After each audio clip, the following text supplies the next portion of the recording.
حضرت فضیل بن ایاز بہت بڑے بزرگ گزرے. جوانی کا زمانہ تھا تو ایک خاتون سے آشنائی ہو گئی، محبت کا ربط قائم ہو گیا. تو ظاہرہ جوانی مستانی ہوتی ہے اور جنون کا ایک شعبہ کہا گیا ہے جوانی کو، اور پھر دل میں اس طرح کے رجحان پیدا ہو جائیں تو پھر وہ جنون کئی گنا بڑھ جاتا ہے. تو اس کے ساتھ وقت طے کیا اور اس کے ملنے کے لیے بے تابی کے ساتھ ان گھڑیوں کا، ان لمحوں کا انتظار کرنے لگے. خیر جب وہ وقت آیا تو اس کے گھر کی طرف چلے اور اس کے گھر کی دیوار پھلانگنے لگے تھے کہ ساتھ والے مکان سے کسی قاری قرآن کی تلاوت کی آواز کانوں میں پڑی. اور وہ پڑھ کیا رہا تھا، الم یان للذین آمنوا ان تخشع قلوبهم لذکر اللہ وما نزل من الحق. کیا اہل ایمان پہ وہ وقت نہیں آیا کہ ان کے دل اللہ کے ذکر اور اللہ کی یاد، اس کی محبت میں تڑپ اٹھیں اور وہ خوف خدا میں مبتلا ہو، اور جو نازل ہوا قرآن، اس قرآن کی محبت میں اس کے دل میں خشیت پیدا ہو. بس یہ کانوں میں پڑنے کی دیر تھی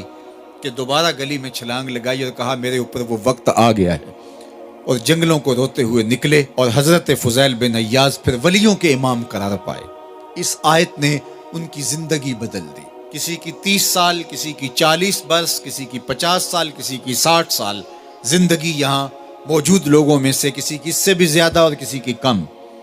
اس آیت کریمہ کو ذرا اپنے اوپر وارد کریں تو اللہ ہمیں نصیب کر دے کہ ہمارے دل تیرے خوف سے کانپ اٹھے اور تیری خشیت سے ہمارے دل لرز اٹھیں، اور قرآن کے ساتھ ہمارا ربط مضبوط اور مستحکم ہو جائے، اور ہم یہ اقرار کرتے ہوئے تیرے حضور حاضر ہو جائیں، مالک وہ وقت آ گیا ہے کہ ہمارے دل تیری یاد سے، تیری محبت سے، تیرے پیار سے مالا مال ہو گئے، اور اپنی باقی زندگی ہم تیرے پیار میں، تیری محبت میں اور تیری یاد میں بسر کریں گے. حدیث پاک میں آتا ہے کہ اگر کوئی شخص اللہ کے خوف سے رویا اور اللہ کے خوف سے رونے کی وجہ سے اس کی پلکوں کے بالوں میں سے ایک بال کی جڑ گیلی ہو گئی تو قیامت کے دن وہ بال کھڑا ہو جائے گا، اللہ یا تو مجھے نکال لے یا اسے جنت عطا فرما دے. تو اللہ جل شانہ اس بال کو تو آنکھ سے نہیں نوچے گا، بلکہ اس شخص کو اللہ جنت عطا فرما دے گا. اللہ اکبر. گناہگار کی آنکھ کا پانی اللہ کے غصے کی آگ کو ٹھنڈا کر دیتا ہے. اس لیے ہمیں رونے کا کہا گیا، فَلْيَضْحَكُوا قَلِيلًا وَلْيَبْكُوا كَثِيرًا. اللہ اکبر. ارشاد فرمایا کہ تھوڑا ہنسا کرو، زیادہ رویا کرو. صحابہ کو ہنستے ہوئے دیکھا تو آقا کریم علیہ السلام نے فرمایا کہ تمہارے تک اللہ کی امان نہیں پہنچی اور تم ہنس رہے ہو. عرض کی حضور اس کا کفارہ؟ تو فرمایا اس کا کفارہ یہ ہے کہ جتنا ہنسے ہو اتنا ہی تمہیں رونا پڑے گا. میں اور آپ ذرا اپنی زندگی پر غور و تدبر کریں. ہماری زندگی میں ہنسنا زیادہ ہے یا رونا زیادہ ہے؟ سویر سے لے کر شام تک کہے زیادہ ہیں، ٹھٹھے زیادہ ہیں، مذاق زیادہ ہیں، لطیفے زیادہ ہیں، یا عبرتیں زیادہ ہیں؟ تفکر زیادہ ہے، تدبر زیادہ ہے، سوچ بچار زیادہ ہے، یاد الہی میں تڑپنا زیادہ ہے، آنکھوں سے یاد خدا میں بہنے والے آنسو زیادہ ہیں، یا غفلت سے پھوٹتے ہوئے کہے زیادہ ہیں؟ مجھے اور آپ کو اپنی زندگی کا ضرور محاسبہ کرنا چاہیے. ٹھٹھوں سے، مذاق سے ہماری مجلسیں بھرپور ہوتی ہیں. ہم دن میں جتنا ہنستے ہیں کیا اس کا 10واں حصہ بھی ہم تنہائی میں بیٹھ کے اللہ کی یاد میں روتے ہیں؟ اگر ایسا ہے تو مبارک ہو، اور اگر ایسا نہیں ہے تو اللہ سے آنسو مانگو، اللہ سے درد مانگو، اس کی یاد میں رونا مانگو، اس کے ذکر میں تڑپنا مانگو، اس کی محبت میں بے تابیاں مانگو، آنسو مانگو، سسکیاں مانگو. تڑپنے پھڑکنے کی توفیق دے، دل مرتضی سوز صدیق دے. اس کے حضور عرض کرو کہ مالک ہمیں تڑپ دے، ہمیں سوز و گداز دے، ہمیں کیف و سرور کی دنیا نصیب فرما دے، ہماری آنکھوں کو آنسوؤں کا جمال عطا کر دے. اور اگر ہماری آنکھوں میں آنسو نہیں ہیں، ہمارے پاس کہے ہیں، کہتے ہیں جو ہنستا ہوا گناہ کرے گا وہ روتا ہوا جہنم میں جائے گا، اور جس نے یہاں دکھ سہے، تکلیفیں سہی، آلام سہے، اس کے بدلے میں اللہ تعالیٰ اس کو وہاں راحتیں عطا فرمائے گا. فرمایا کہ مومن کے پاؤں میں کانٹا بھی چبھے تو اللہ جل شانہ اس کا صلہ بھی اس کو قیامت کے دن عطا فرمائے گا. تو یہ جو تفکرات ہیں، یہ جو دکھ آتے ہیں، یہ جو تکلیفیں آتی ہیں، مصائب آتے ہیں، مشکلات آتی ہیں، اذیتیں ہمیں پہنچتی ہیں، تو اس پر صبر کرنا چاہیے اور اللہ کا شکر ادا کرنا چاہیے کہ ہم ان مصائب سے گزر رہے ہیں، ان مشکلوں سے گزر رہے ہیں. اور اگر کسی شخص کی زندگی میں دکھ ہے ہی نہیں، سکھ ہی سکھ ہیں، تو پھر وہ سمجھے کہ وہ فتنے میں مبتلا ہے۔ اس لیے زندگی کے اندر یہ آنے والی تکلیفیں، زندگی میں ملنے والے دکھ، اذیتیں، یہ اللہ تعالیٰ کی طرف سے ہمارے اوپر ایک انعام ہے، اور اللہ تعالیٰ جل شانہ اس کے بدلے میں ہمیں آخرت میں صلہ عطا فرمانے والا ہے۔ تو فرمایا رجل ذکر اللہ خالیا ففاضت عیناہ، وہ شخص جس نے تنہائی میں بیٹھ کے اللہ کا ذکر کیا، اللہ کو یاد کیا، اور پھر کیا ہوا؟ فرمایا اس کی آنکھوں سے آنسو ٹپکنے لگے۔ تو میرے اور آپ کے آقا و مولا نے فرمایا قیامت کے دن جب کوئی سایہ نہیں ہوگا، یاد الہی میں رونے والے کو اللہ اپنے عرش کا ٹھنڈا سایہ عطا فرما دے گا۔ تو یہ رونا بہت بڑی دولت ہے، یہ بہت بڑی سعادت ہے۔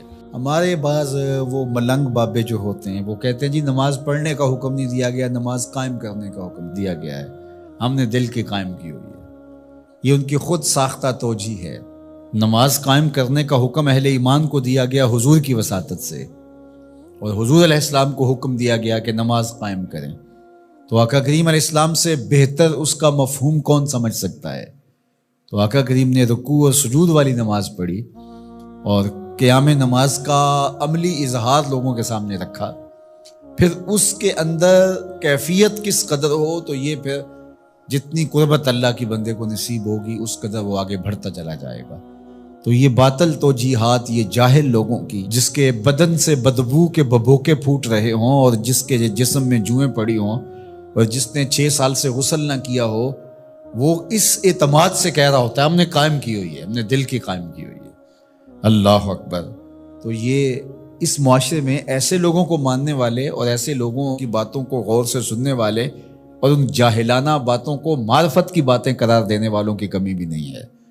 تو اللہ تعالیٰ جل شانہ سے ہدایت مانگنی چاہیے کہ اللہ ہمیں ہدایت کا نور نصیب فرمائے۔ تو اقامت نماز سے کیا مراد ہے؟ اس کے فرائض کے ساتھ ادا کرنا، یا پھر رکوع سجود تلاوت کا اتمام اور اس میں خشوع کا اور خضوع کا اظہار اور اس میں مکمل ڈوب جانا کہ گویا تم اللہ کی عبادت کر رہے ہو تو اس کو دیکھ رہے ہو۔ اور حضرت عثمان غنی رضی اللہ تعالیٰ عنہ فرماتے ہیں کہ جس نے صحیح وضو کیا، حضور علیہ السلام سے روایت کہ جس نے صحیح وضو کیا جس طرح میں نے وضو کیا ہے اور 2 رکعت پڑھی اور اس میں اس کو کسی غیر کا خیال نہ آیا تو اللہ تعالیٰ اس کے پچھلے سارے گناہ معاف کر دیتا ہے صرف 2 رکعت سے۔ لیکن اگر ساری نماز ہی خیالوں سے بھری پڑی رہی اور تصورات کہیں اور بھٹکتے رہے اور انسان کھڑا نماز میں ہے لیکن بہکتا کہیں اور رہا تو پھر وہ نماز کی صحیح اقامت نہیں ہوگی۔ تو اقامت صلاۃ سے مراد جو ہے وہ یا تو اس کو فرائض و واجبات کے ساتھ ادا کرنا، اور دوسرا مفہوم کے خشوع کے ساتھ پورے اراکین کا اعتدال اور اتمام، تو دونوں اس کے مفہوم بیان فرمائے گئے ہیں۔ تو ظاہر ہے کہ ابتدا کے اندر تو کوشش ہوگی کہ فرائض واجبات پورے ہو جائیں، تو وہ خشوع اگر نہیں بھی حاصل ہو پایا تو پھر بھی کوشش جاری رکھنی چاہیے، نہ یہ کہ اب وہ تو کیفیت ہی نہیں نصیب ہو رہی تو میرا نماز پڑھنے کا کیا فائدہ۔ حضرت محدث کچھوچوی علیہ رحمہ سے کسی مرید نے کہا حضرت نماز پڑھتا ہوں لیکن لطف نہیں آتا، مزہ نہیں آتا۔ تو آپ نے اسے سوالیہ انداز میں پوچھا کہ اس کے باوجود بھی پڑھتے ہو؟ اس نے کہا جی وہ تو فرض ہے، پڑھتا تو ہوں۔ تو آپ جھومنے لگے، فرمایا واہ واہ، تمہیں مزہ نہیں آتا پھر بھی پڑھتے ہو؟ اس کا مطلب ہے تم مزے کے لیے نہیں اللہ کے لیے پڑھ رہے ہو۔ تو اگر لطف آ جائے، وہ کیفیت، وہ حظ، وہ تو بہت بڑی بات ہے، لیکن اگر نہیں بھی ہے تو اس کا فریضہ تو ہے اس کی طرف سے جو عائد ہوتا ہے، تو وہ شکل بنا کے تو کھڑے ہوں، وہ صورت بنا کے تو کھڑے ہوں، تو کسی دن وہ کیفیت بھی پیدا ہو جائے گی۔ خورش دے بدر را جو کب کو حمام کہ یک روز افتد ہمائے بدام۔ سعدی شیرازی فرماتے ہیں کہ دانے ڈالتا رہے، چوغا ڈالتا رہے، کبھی کبوتر آئے گا، کبھی کوا آئے گا، کبھی کوئی اور فاختہ آ جائے گی، لیکن کسی دن وہ بھی آ جائے گا جس کے لیے تم یہ سب کچھ کر رہے ہو۔ تو اس لیے محنت کو جاری رکھو، کوشش کرتے رہو، تو ایک دن انشاءاللہ اس کیفیت میں بھی چلے جاؤ گے۔ دروازہ کھٹکھٹانا چھوڑنا نہیں ہے، دستک دیتے رہو، کبھی تو بوا کھلے گا نا۔ کبھی تو آواز آئے گی کھلا ہے دروازہ آ جاؤ اندر، پھر اندر سرور کی وادی ہوگی، کیف کا جہاں آباد ہوگا۔ اور آقا کریم نے ہمارے لیے آسانی پیدا فرما دی کہ اللہ کی عبادت اس طرح کرو کہ گویا تم اسے دیکھ رہے ہو، اور اگر یہ نہیں تو کم از کم یہ کیفیت تو ہو کہ وہ تمہیں دیکھ رہا ہے۔ تو اپنی اپنی کیفیت ہوتی ہے۔ بہرحال نماز کو ترک نہیں کرنا، بھرپور کوشش ہو کہ خشوع و خضوع کے ساتھ نصیب ہو۔ تو نماز کی اقامت کا یہی مفہوم ہے۔